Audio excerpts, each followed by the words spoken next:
आप, मैं ये जानना चाहूंगा कि सनातन धर्म की रक्षा के लिए, धर्म की पुनर्स्थापना के लिए श्रीमद् भागवत कथा की व्यासपीठ का क्या योगदान रहेगा आगे भविष्य में? देखिए, धर्म की रक्षा के लिए सबसे पहले तो यह भागवत का योगदान इतना ही है कि आप भागवत में जब प्रवेश करेंगे तो हर जगह आपको देखा होगा भागवत ही एक ऐसा मूल शास्त्र है जिसके अंदर सबसे पहले किसी देवता की पूजा नहीं करी गई, किसी देवता के विषय में नहीं बोला गया, धर्म के बारे में बोला गया।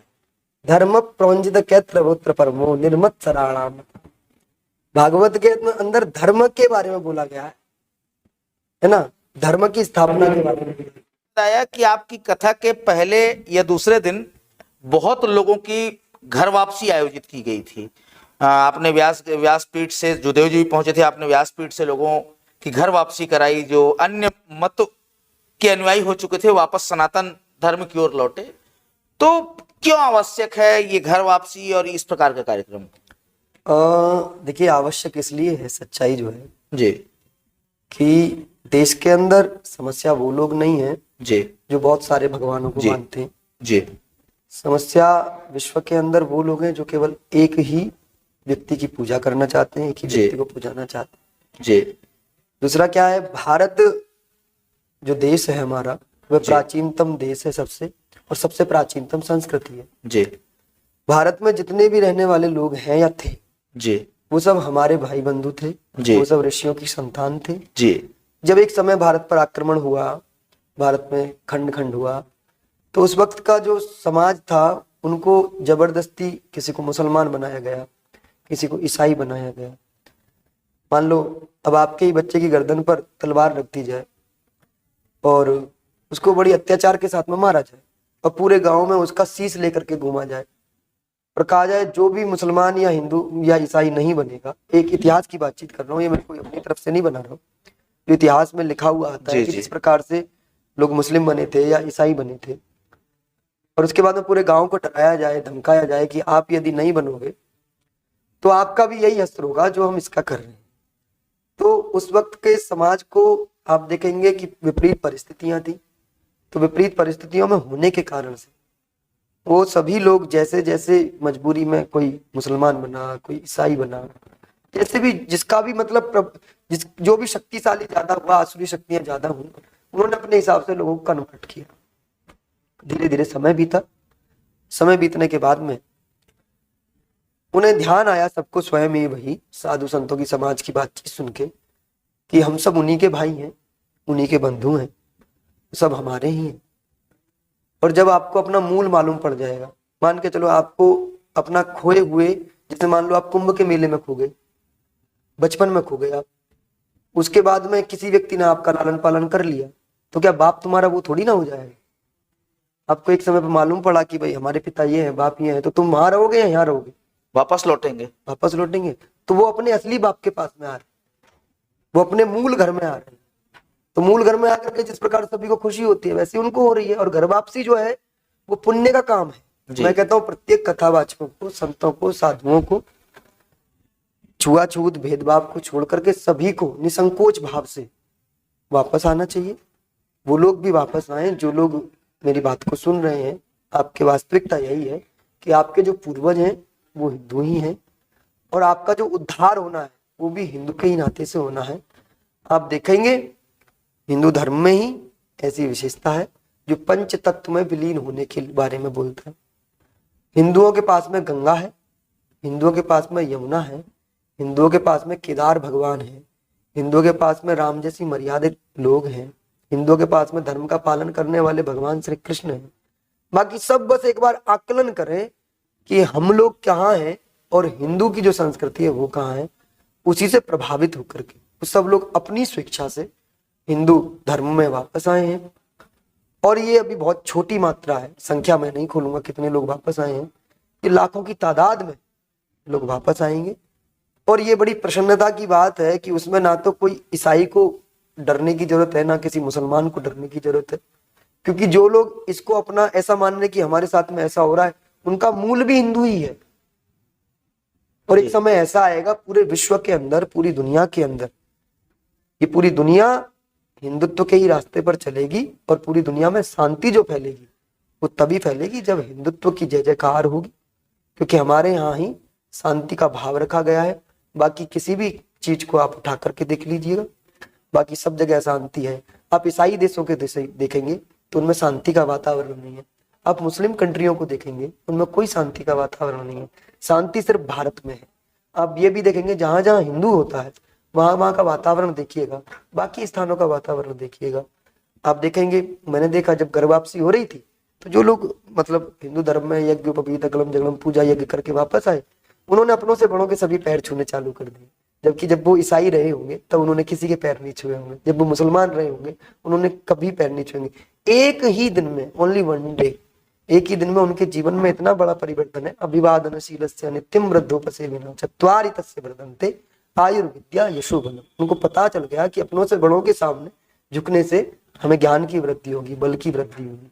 तो इतना श्रेष्ठ धर्म है, सभी कथावाचकों को, सभी लोगों को इस पुण्य के काम में सहभागी होना चाहिए और अपने अपने कथा के मंचों से इस प्रकार के कार्यक्रम करने चाहिए। जी महाराज जी, इसी बात से एक बात और याद आई कि वर्तमान में अभी रायपुर में एक प्रसिद्ध संत, युवा संत कहा जाए, आप ही की तरह युवा है वो भी, हो सकता है आपकी और उनकी वह आगे पीछे हो थोड़ी सी, बागेश्वर धाम वाले धीरेन्द्र कृष्ण शास्त्री की कथा चल रही है और उनके ऊपर ढेरों आरोप लग रहे थे। कल से पहले कल के उनके दरबार के बाद आरोप थोड़े कम भी हुए और वे भी घर वापसी की बात करते हैं, सनातन धर्म के ध्वजवाहक होने की बात करते हैं और वापस हिंदुत्व की पुनर्स्थापना, सनातन धर्म की पुनर्स्थापना की बात करते हैं और उनके ऊपर ढेरों आरोप लगते रहे हैं। तो और ऊपर से चमत्कार करने का एक बड़ा आरोप उन पर लगा है, तो इस विषय में आप क्या कहना चाहेंगे? देखिए पूज्य महाराज श्री, जिन लोगों ने वेदों को पढ़ा है जी, जिन लोगों ने शास्त्रों को पढ़ा है, उन लोगों के ये लिए कोई बड़ी बातें नहीं। चमत्कार इसलिए नहीं होते कि वो चमत्कार हैं, या हम लोग भगवान को इसलिए नहीं पूछते कि वो चमत्कार करते हैं। वो तो बार बार कहते कि मैं नहीं, मेरे इष्ट के कृपा से चमत्कार हो जाते हैं। 1 मिनट, तो चमत्कार जो है ना वो चमत्कार नहीं है जी, वो भगवान की अद्भुत कृपा है जी, जिसका साक्षात प्रमाण उनके दर्शन करके हम सभी को देखने को मिलता है जी। आज भी मैंने मंच से इस बात का आह्वान किया था कि पूज्य महाराज श्री के साथ में पूरा समाज है, पूरा हिंदू समाज है, पूरा संत समाज है, और जो वाकई में हिंदू धर्म की रक्षा की बातचीत करते हैं वो प्रत्येक व्यक्ति पूज्य महाराज श्री के साथ है जी। बात रही उनके पर्चे वाली जी, तो पर्चे की विशेषता ये है उनके कि ये तो ऐसा होगा कि जैसे हम सूर्य को दीपक दिखा रहे हैं। मेरा बोलना क्या होगा, यदि मैं उसमें स्पष्टीकरण दूं तो क्या दूंगा? जो दुनिया जिसके पीछे लगी हुई हो, अनेकों पत्रकार आ रहे हैं, अनेकों लोग आ रहे हैं। कल तो वो लाइव रहे और कल टंकी के छोटे बोले थे, आज परीक्षा दे रहे हैं, जिसको लेना है ले लो, लीजिएगा, ठीक है। तो इतनी बड़ी अद्भुत मूर्ति सिर्फ हिंदू धर्म के अंदर उत्पन्न हो सकती है। बस हमने अपने शास्त्रों में सुना था कि हमारे जो साधु संत होते हैं वो उनका भगवान से सीधा डायरेक्ट संबंध होता है, तो हमने आज प्रत्यक्ष देखा है। और ये कोई केवल एक धीरेन्द्र कृष्ण शास्त्री जी को थोड़ी ना भगवान के दर्शन हो रहे हैं, या उनको ही थोड़ी ना ये सब चीजें हो रही हैं। आप जाइए ना हिमालय की ओर, बद्रीनाथ की ओर, कितने साधु संत ऐसे बैठे हैं कि तुमको घर पे बैठे हुए सब चीजें बता देंगे जी। तो हमारे हिंदू धर्म में तो ऐसे अनेकों साधु संत हैं, अनेकों लोग हैं जो इन चीजों को करते हैं। अब ये आडंबर किन लोगों को लगेगा? जिन लोगों के पास में ये विद्या नहीं है। हमारी ज्योतिष है, ज्योतिष भूत भविष्य सब बताती है, उसे कई वैज्ञानिक भी मानते हैं, सारे समाज मानता है, उसके गणित के आधार को सब मानता है, जन्म पत्री को मानता है। जन्म पत्री क्या है? एक आकाश में नक्षत्रीय जनगणना को जो नीचे उतार देती हो कि कौन सा नक्षत्र किस समय पर कहां पर था, कौन सा ग्रह किस समय पर कहां पर था, वो उतार करके वो नक्शा ही तो है। उसके आधार पर कि किसका ग्रह का प्रभाव किसके जीवन पर कितना होता है? ये विज्ञान है। मैं हमेशा कहता हूं कि 2 प्रकार का विज्ञान विश्व में होता है या दुनिया की पुस्तकों में होता है।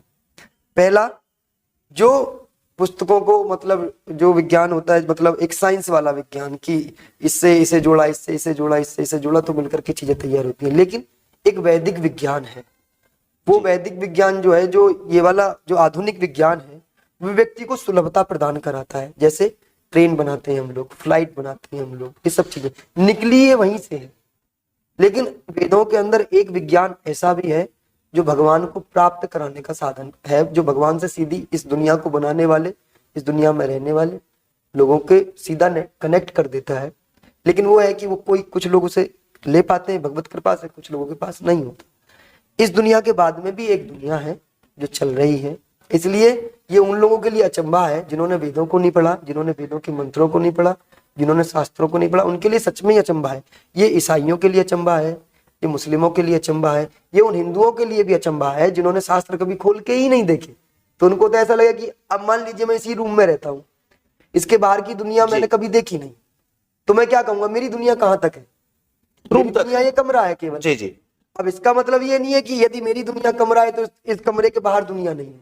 जी यदि उल्लू को सूर्य नहीं दिखता ना, तो इसका मतलब ये नहीं है कि सूर्य नहीं है, वो उल्लू है इसलिए सूर्य नहीं दिखता। जी इसलिए जो लोग पूज्य महाराज श्री पर प्रश्न उठा रहे हैं या उनके बारे में पाखंड वाले शब्दों का प्रयोग कर रहे हैं, सच्चाई है उनकी दुनिया भ्रष्ट दुनिया है, इसलिए उनको उसमें कुछ दिखता नहीं, जी है ना।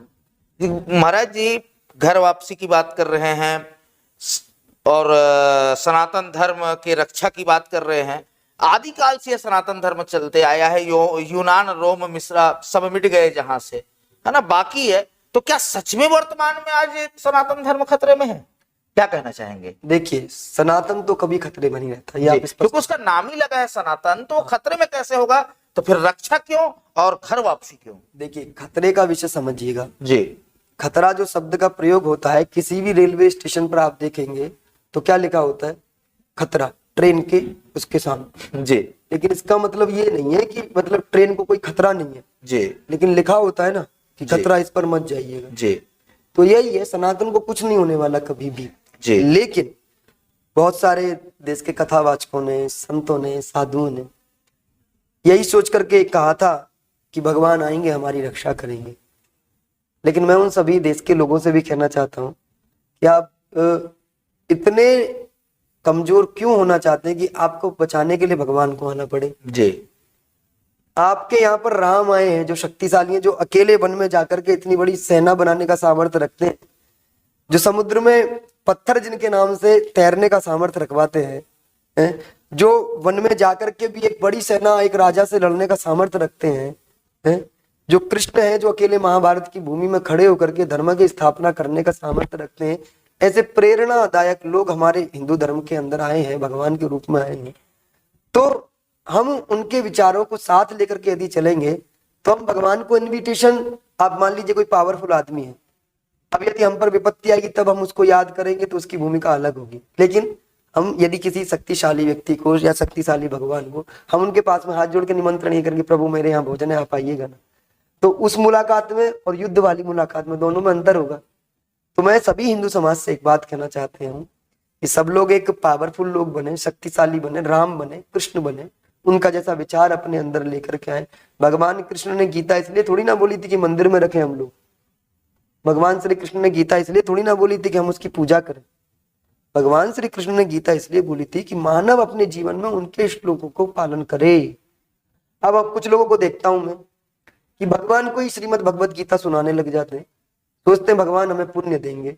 अब मान लो कोई बुक मुझे याद है, अब उसी को मैं मुझे सुनाता रहूं तो मैं बोर कितनी बार हूँ, मैं सोचूंगा मेरे ही ज्ञान को मुझे ही दिया जा रहा है। तब तो फिर हनुमान चालीसा के विषय में 1 मिनट गिव मी 1 मिनट जी। तो उसको दिए जा रहा है। बोले कोई भगवत गीता सुनाते हैं जी तो भगवान शायद हंसते होंगे, मुस्कुराते होंगे कि मेरा ही ज्ञान मुझे ही दे रहा है। जी आप समझ गए ना। भगवत गीता जो है वो वास्तविकता यह है कि वो भगवान ने अर्जुन को सुनाई थी और अर्जुन उस वक्त युद्ध के क्षेत्र में खड़ा था। जी। युद्ध के क्षेत्र में जब उसके हथियार डल गए, उसने देखा मेरे ही लोग मेरे सामने खड़े, मैं कैसे धर्म का पालन कर पाऊंगा, कैसे धर्म के लिए। जी। तो भगवान ने कहा कि तू धर्म का पालन तुमको करना है और धर्म का स्वरूप मैं हूं। जी। सर्वधर्मान परित्यज्य माम एकम शरणम व्रज। तू सबको त्याग दे, मुझे धर्म मान, जो मैं कहूं, जो मेरी वाणी कहे वो धर्म है। जी। अब लोग जो भगवत गीता भगवान के सामने बोलते हैं वो इसलिए नहीं बोलते कि हमको भगवत गीता पढ़नी है या उसका अनुसरण करना है, इसलिए बोलते कि हम भगवत गीता सुनाएंगे तो हमको पुण्य मिलेगा। जी। पुण्य मिलेगा ये सत्य है, लेकिन उसको मनन करने से पूरा जीवन बदल जाएगा। इसलिए जितना भगवान के सामने बोलने की आवश्यकता है इतना ही मनन करने की भी आवश्यकता है।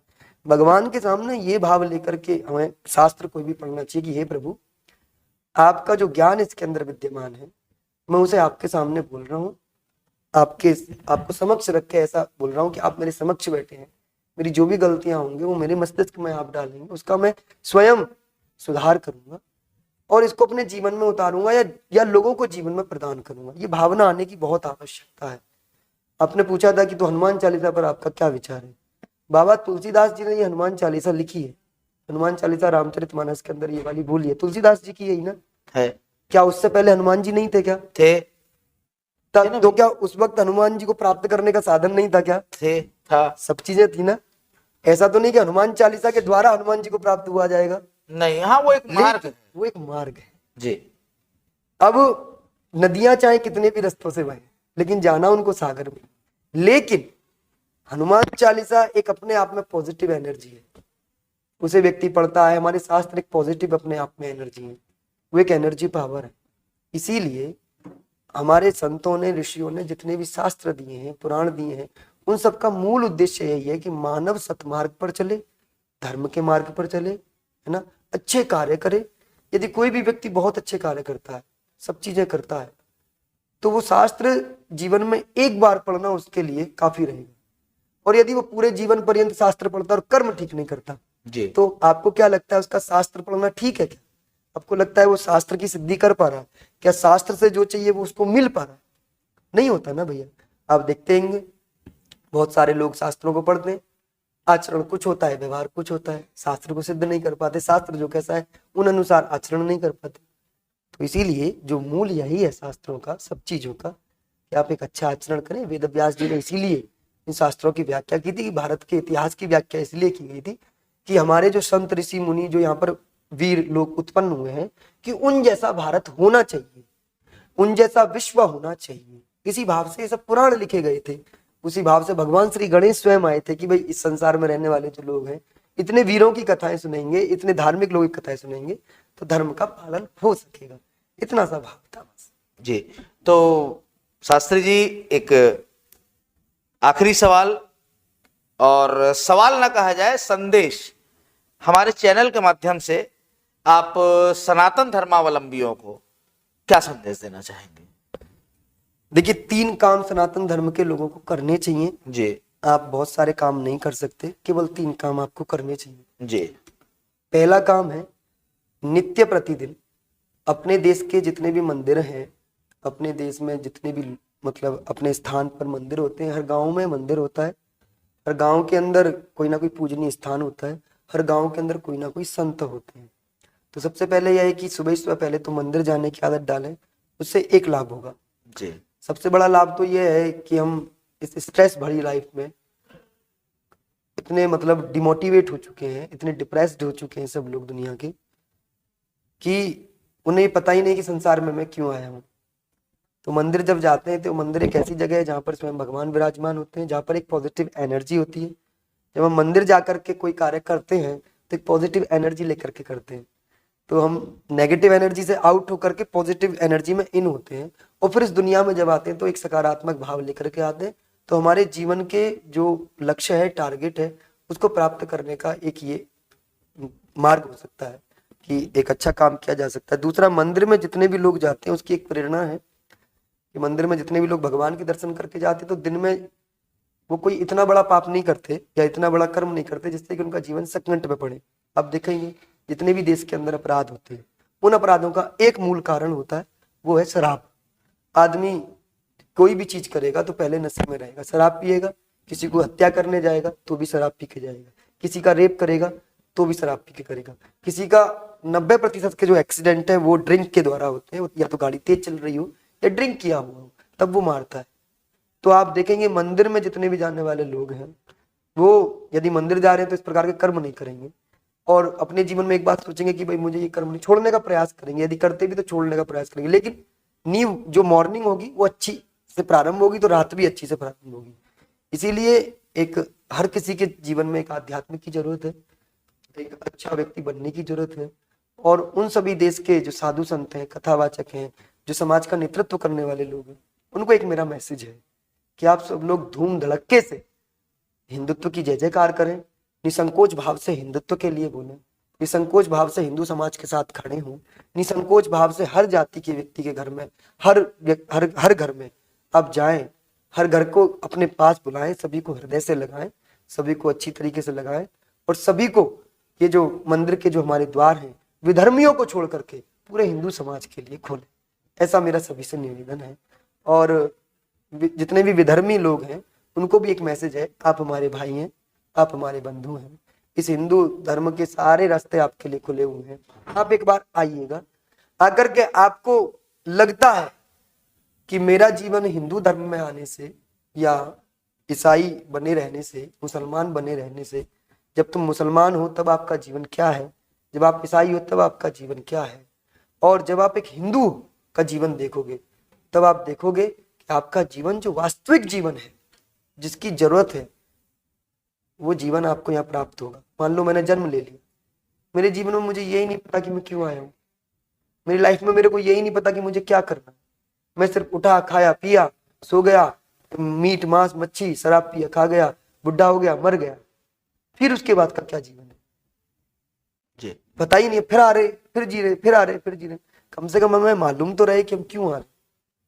तो मूल उद्देश्य यही है कि इस वक्त जो समय की मांग है, वो मांग यही है कि पूर्ण हिंदू समाज को पूरी निष्ठा के साथ, श्रद्धा के साथ, भक्ति के साथ, जो लोग हमारे भाई बिछुड़ गए हैं, जो लोग मुस्लिम बन गए एक समय पर, जो लोग ईसाई बन गए, वो अपनी स्वेच्छा से वापस आते हो तो उनको अपने गले से लगाएं, अपने हृदय से लगाएं, उनको वही सम्मान दें जो अपने भाई को देते हैं।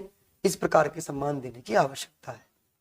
तो दोस्तों, ये थी एक विशेष मुलाकात, खास मुलाकात आचार्य हिमांशु कृष्ण भारद्वाज जी से। और महाराज जी का इंटरव्यू लेके मुझे भी लगा कि आज धन्य में धन्य इति यद्यपि सब विधिहीन, और निज मन लागे राम मोहे संत समागम दिन। तो बहुत बहुत धन्यवाद आचार्य जी आपका। आपके चरणों पर, श्रीमद् भागवत जी के चरणों पर मेरा सत सत नमन। धन्यवाद। धन्यवाद।